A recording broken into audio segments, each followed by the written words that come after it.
My heir, William, now assumes the Scottish titles which have meant so much to me. He succeeds me as Duke of Cornwall and takes on the responsibilities for the Duchy of Cornwall. Following the closing of the doors, King Charles positioned a crimson folder that had been sealed on the table and remained silent. Neither an explanation nor a warning was provided. He had summoned together key advisors, including William, Catherine, Camilla, and Princess Anne, without following the formal protocols that are typically followed at the palace. After that, he remained silent as he waited for someone to have the courage to open it. There was no movement at all. This moment of silence lasted for only 3 seconds, yet it was those 3 seconds that forever altered the monarchy of the United Kingdom.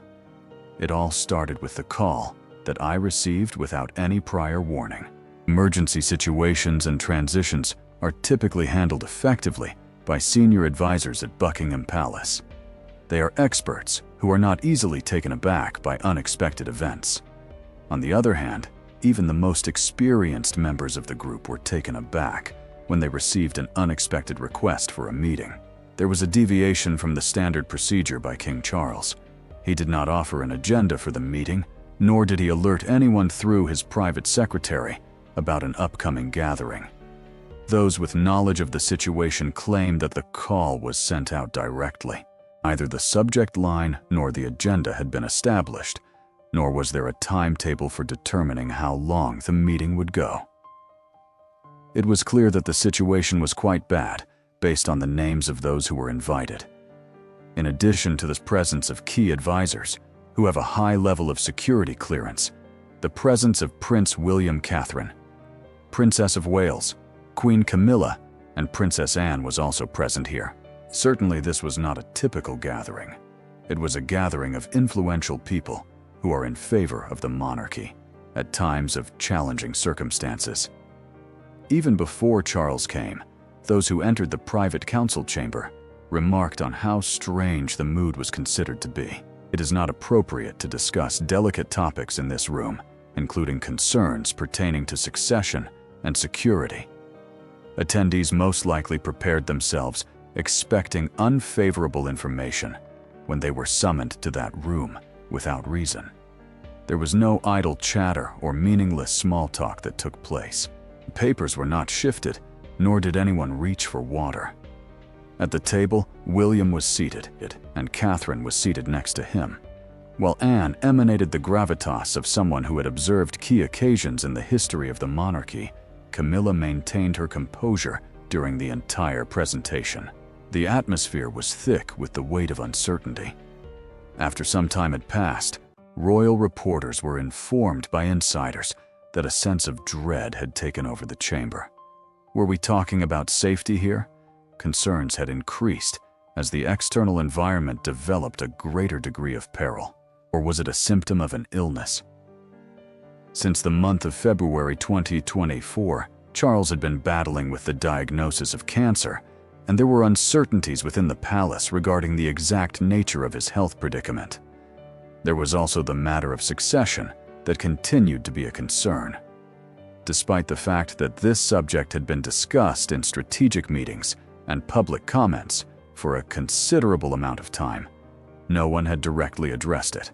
It had gone from being a distant concern to something that required immediate attention, and succession planning had become an increasingly urgent matter. The significance of this meeting was sensed as if it were a defining moment in the journey. Finally, King Charles made his way into the room. His silence was completely silent. In front of Prince William, he presented a red folder that had been sealed and was carried by him. Following that, he sat down, folded his hands, and waited for a moment. Nobody was aware of what was contained within the folder, but everyone was aware that they were about to find out for themselves. Regardless of what it actually contained, there would be no turning back. Whatever was contained within the folder that was sealed, Charles never opened. In the room, there was a moment of silence. It was deliberate, yet it did not take too much time. Following then, the Prince of Wales opened the crimson folder that had been sealed and placed in front of him by his father. According to reports from Golden Age royals, which were distributed via a numerous number of royal commentary channels. In the month of July 2026, the folder had a single confirmed date. Each and every person in the room was aware of the significance of this date, since it was so specific. The date of Prince William's coronation was verified by this declaration. Those who were present became aware that they weren't looking at a paper pertaining to planning, but rather at the beginning of a royal farewell. They say that the date is the 14th of November in the year 2026. No one chose the date at random. The 14th of November is the day of King Charles' birthday. In the year 1948, he was born at Buckingham Palace on that particular date. It is a clear statement when a coronation is set to take place on the birthday of the reigning monarch. My viewers, are you moved to tears knowing that King Charles made the heartbreaking decision to set Prince William's coronation date for his own birthday on November 14th, 2026, signaling the beginning of his royal farewell? Yes or no? Put yes in the comments if you respect the king for realizing that his duty and medical care could not be delayed any longer. The way in which the British royal family discusses significant topics that they are not yet prepared to make public is demonstrated here. There have been reports that Catherine, Princess of Wales, was rendered speechless. For her reply, those with knowledge of the situation used the adjective speechless. She did not appear to be surprised or distraught, but she was unable to talk because her feelings were so overwhelming. All of the private chats that she and William had had over the course of the previous few months came into sharp focus at that precise moment. It was not a practice session. It existed in its purest form. The individuals who were present were aware that this was not only a normal briefing regarding succession. According to those with knowledge of the situation, the selection of a date is not made on a whim. It is not acceptable for governments to confirm coronation dates until they are certain that the time is appropriate. A coronation that does not have a particular date is still considered speculative. But the 14th of November 2026, which has been certified as a date, is a real problem. It has been stated that Westminster Abbey, which has been the site of crowning ceremonies for British monarchs for about 1,000 years, was selected as the location. On May 2, 2023, King Charles was crowned in this very location, which will remain the same. Nothing has changed. The stone arches, the old ceremony, the oil, the orb, and the scepter are all the same. On the other hand, the crown would now be worn by a different guy, and a different woman would be standing adjacent to him. One query was posed by William when he finally looked up from the folder he had been working on. Why at this time, after that, he went to his father. Even when he was looking down, King Charles did not respond. According to the sources, that silence conveyed volumes. When a father who has been responsible for the development of an empire for several decades is unable to provide an explanation for why this particular time has arrived, the reason is typically something that no one is willing to acknowledge out loud. Coronation was not the only thing that was announced by the date in the folder. In the most straightforward manner imaginable, King Charles conveyed to his son the message that the duration of their time together was shorter than anyone was willing to acknowledge. The decision was made by a king that duty, determination, or medical care could not be delayed any more than they already were. Catherine did not tear her gaze away from the table. It was Camilla who did not move. A look was given by Princess Anne to the wall. In addition, something softly cracked loose underneath the placid expressions that everyone had worked so hard to keep on their faces. The true condition of Charles's health, which the palace is trying to conceal. A single narrative emerges from the public updates provided by Buckingham Palace regarding the health of King Charles. A different story is told by the private realities.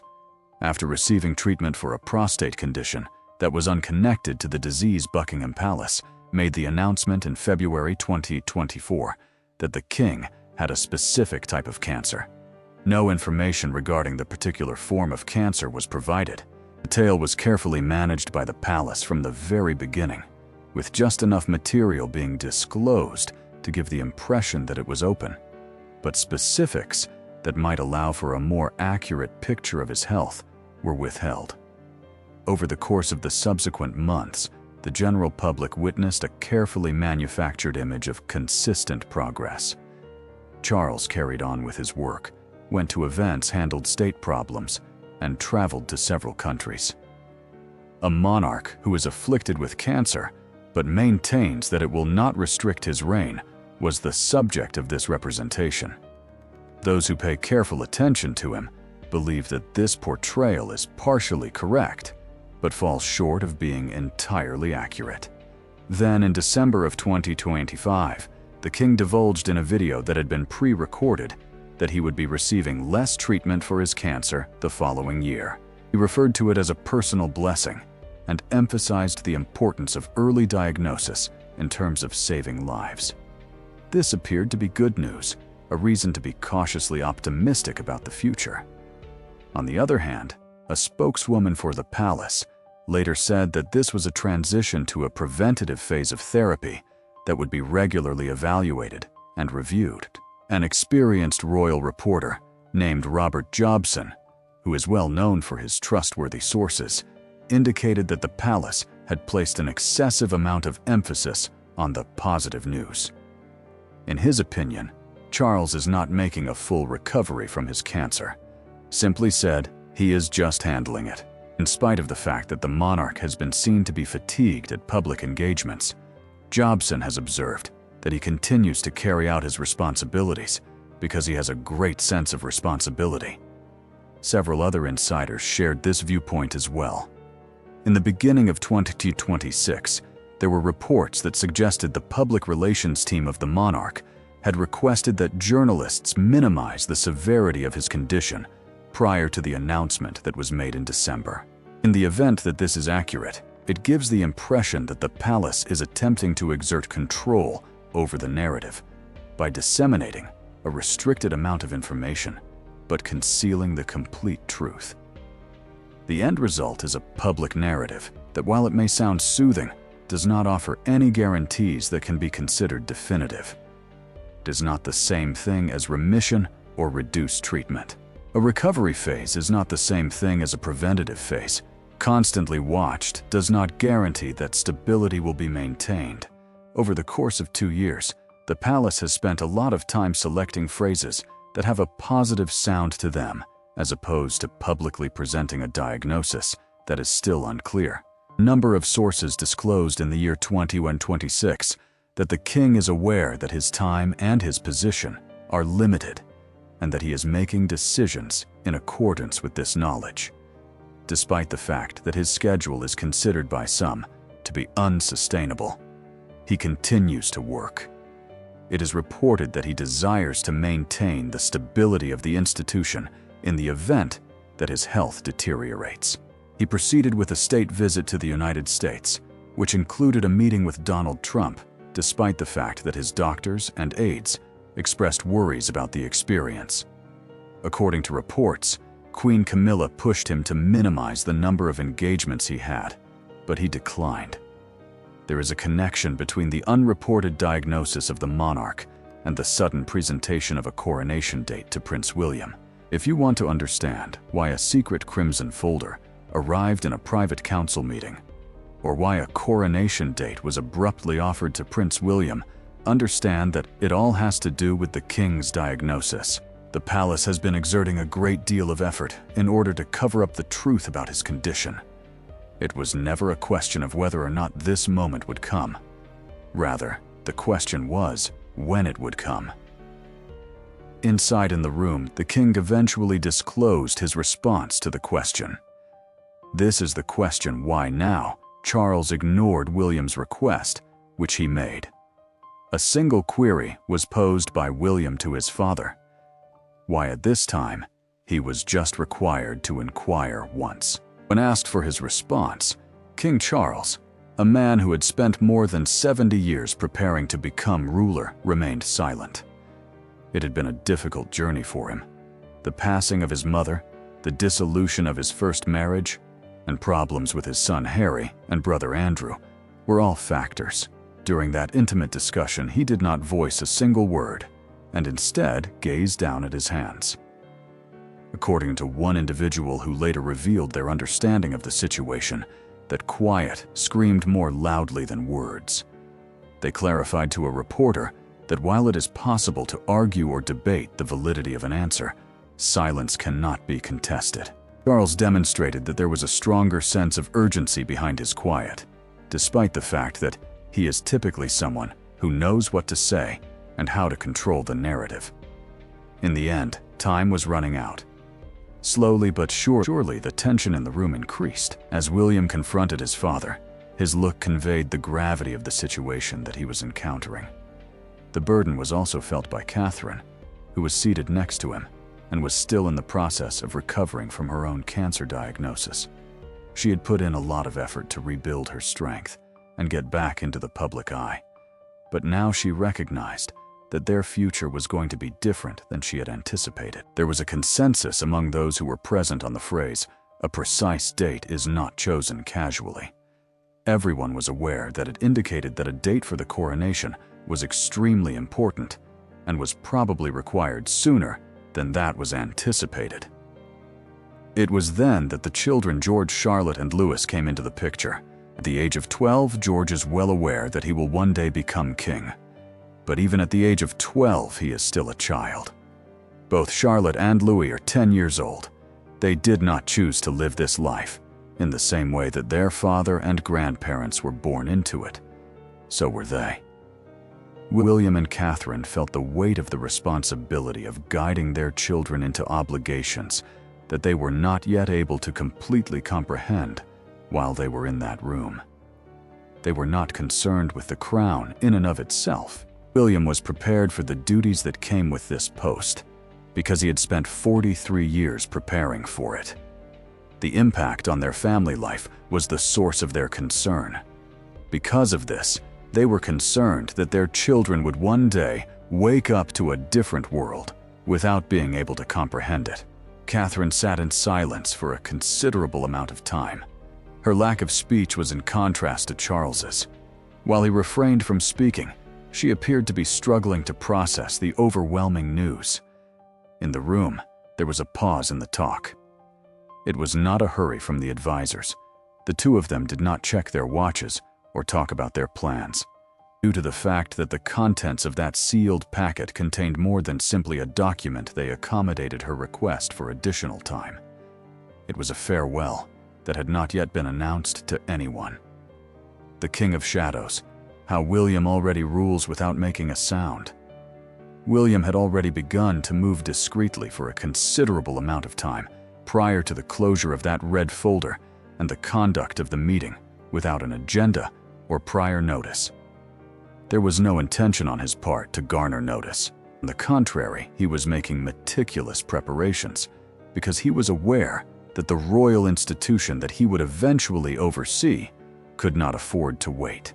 During the weeks leading up to the event at the palace, Prince William, who is 43 years old, reportedly scheduled a number of secret gatherings in London. This information comes from Rob Shooter's Naughty But Nice subgroup. However, the purpose of these gatherings was to have significant conversations concerning the future of the monarchy, even though they were not officially scheduled under the royal calendar. The topics that were discussed during these meetings included William's intentions for his possible reign, the manner in which he would be crowned, and his vision for the monarchy once he assumes responsibility for it. According to a senior royal insider who spoke with Shooter, these briefings are not typical. Even though these are important conversations that are looking ahead, none of them are intended for the general public. It has been alleged that William took advantage of his father's hectic schedule and frequent vacations abroad in order to have these intimate conversations.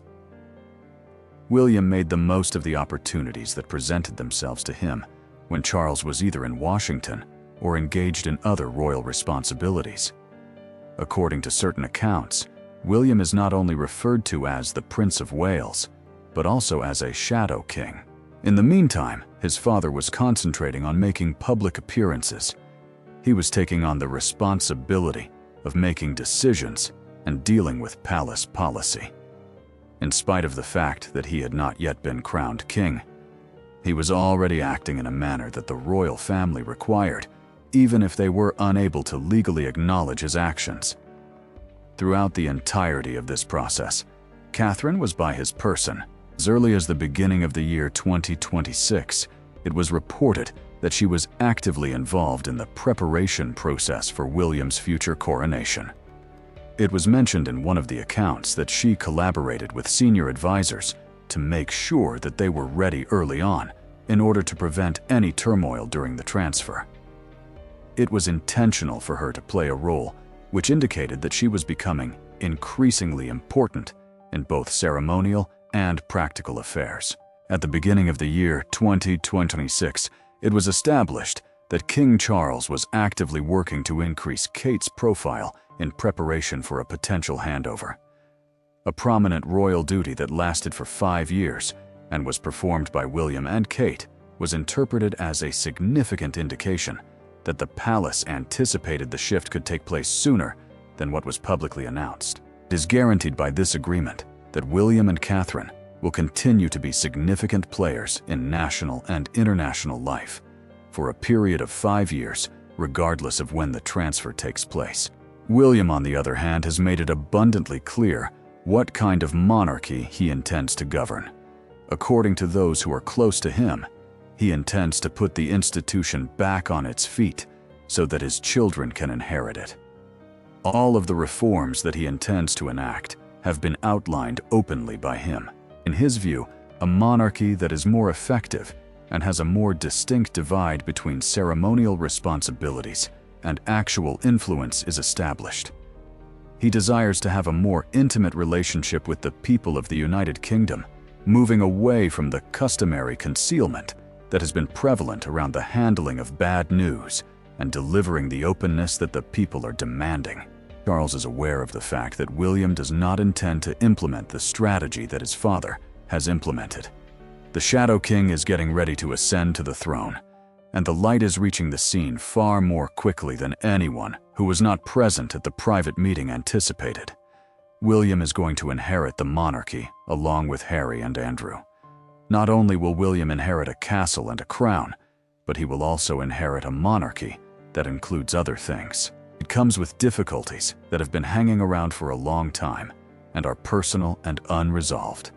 There is no way to resolve these concerns through conversations or the use of confidential documents. It is important to have a clear understanding of how William intends to solve these issues because it reveals the kind of king he aspires to be and how his reign will be different from those that came before it. One of the most important concerns is Prince Andrew. One of the most challenging circumstances that King Charles has had to cope with for the past 2 years is his brother's relationship with Jeffrey Epstein, a convicted sexual offender.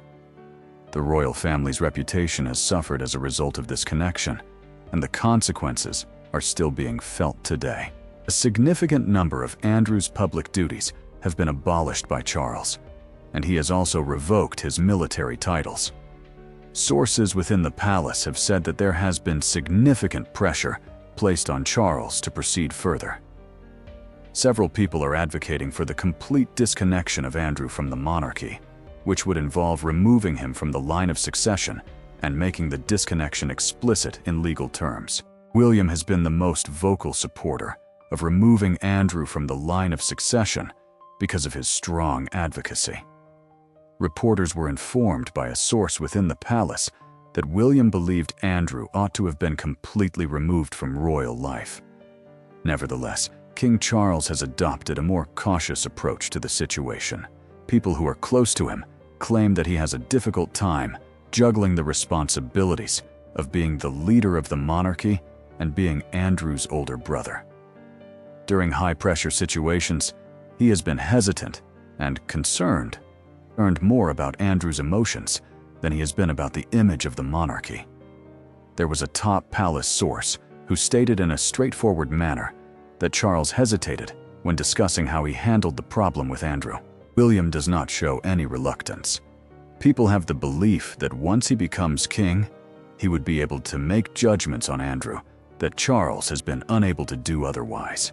Hi viewers, do you agree with Prince William's strong advocacy to completely remove Prince Andrew from royal life, stepping up where King Charles has hesitated during high-pressure situations, yes or no?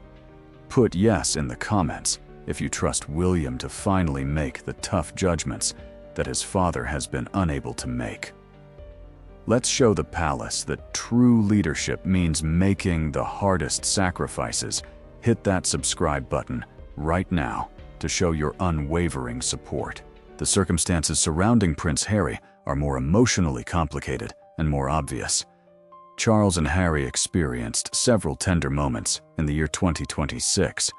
During Charles's trip to the United States in the beginning of 2026, there was a lot of talk about the possibility of him seeing Harry, but it did not take place.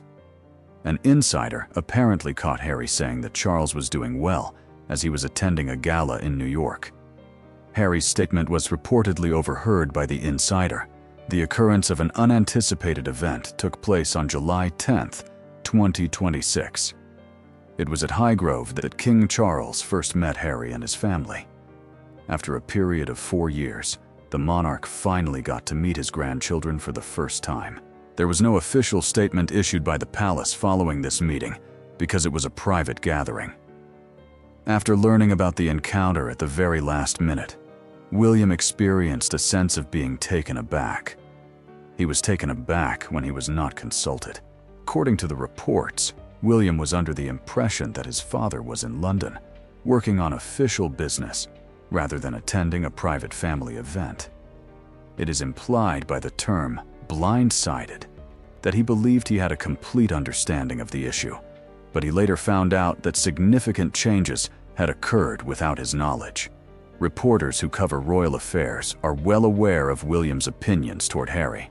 According to sources, he is not interested in a public reconciliation that may potentially revive unresolved problems that have been documented in interviews and documentaries. It did not appear to him to be of any value. The fact that he has come to terms with the public parts of the estrangement, arrived at his conclusions, and moved on makes it quite improbable that any reversal would occur during his reign. It is expected that these perspectives on Andrew Harry and the institution of the monarchy will be reflected in the monarchy that William will inherit. In his conversation with Donald Trump, he shared the news that Kate was doing well, and that his father was facing a very difficult battle. It is clear from his utterances that he is aware of how his statements will be understood in both the United States and the United Kingdom. While he is still in the process of officially taking the throne, he is already thinking like a king. He is cautious and in control. Those who keep a close eye on the palace are of the opinion that the establishment is currently in the final stages of undergoing a metamorphosis. This transformation started out in a modest manner, with Charles's diagnosis, picked up speed with modifications to his treatment plan, and became obvious when a sealed red folder was opened that was located in a private room that was not widely known. A date was confirmed by the document that was contained within. At this moment, the room is aware, and very soon the entire globe will. The events that took place in the chamber were quite important. This was a parent who was aware that time is limited, and he was doing what he could to ensure that the crown was passed on with purpose. Even though the walls of the palace are silent, all that is contained within them is suddenly moving. There has been a change at the core of the British monarchy, and the subsequent events will have a lasting impact on the institution for many centuries to come. If this is a story that speaks to you, you are aware of what you should do.